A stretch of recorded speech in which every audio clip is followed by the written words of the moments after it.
মার্কিন রাষ্ট্রদূত আমাদের আমেরিকার সঙ্গে যে বাণিজ্য চুক্তি হয়েছে সেই বিষয়ে তিনি বেশ কিছু কথা বলেছেন।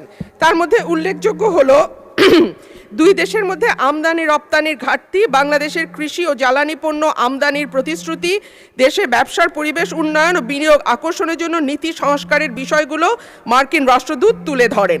মাননীয় স্পিকার, এখানে মার্কিন রাষ্ট্রদূত আরেকটি বিষয় আমাদের মনোযোগ আকর্ষণ করে বলেছেন যে দুই দেশের মধ্যে বাংলাদেশ থেকে যে পরিমাণ পণ্য আমরা রপ্তানি করি, আমেরিকা থেকে সে পরিমাণ পণ্য আমরা আমদানি করি না, এবং যে কারণে একটা বাণিজ্য ঘাটতি তৈরি হয়েছে বিরাট, এবং এই বাণিজ্য ঘাটতি পূরণের লক্ষ্যে বাণিজ্য চুক্তি হয়েছে। কিন্তু মাননীয় স্পিকার, আমরা জানি যে 12ই ফেব্রুয়ারি আমাদের জাতীয় নির্বাচনের ঠিক 3 দিন আগে 9ই ফেব্রুয়ারি এই চুক্তিটি স্বাক্ষরিত হয়, এবং তখন বাংলাদেশের যারা সুশীল সমাজ আছেন, থিঙ্ক ট্যাঙ্ক আছেন, তারা বারবার বলেছেন যে একটি অনির্বাচিত সরকার এই ধরনের চুক্তি স্বাক্ষর করতে পারে না, এবং এই চুক্তিতে অনেকগুলো ক্লজ আছে যেটা বাংলাদেশের স্বার্থ বিরোধী।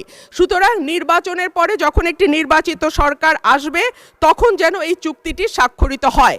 কিন্তু আনফর্চুনেটলি আমরা দেখলাম যে না, অন্তর্বর্তীকালীন সরকার শুনল না, এবং 9ই ফেব্রুয়ারি এই চুক্তিটি স্বাক্ষরিত হয়। মাননীয় স্পিকার, এই চুক্তির শর্ত অনুযায়ী প্রতিযোগিতামূলক মাননীয় সদস্য, আমার বক্তব্য শুনুন।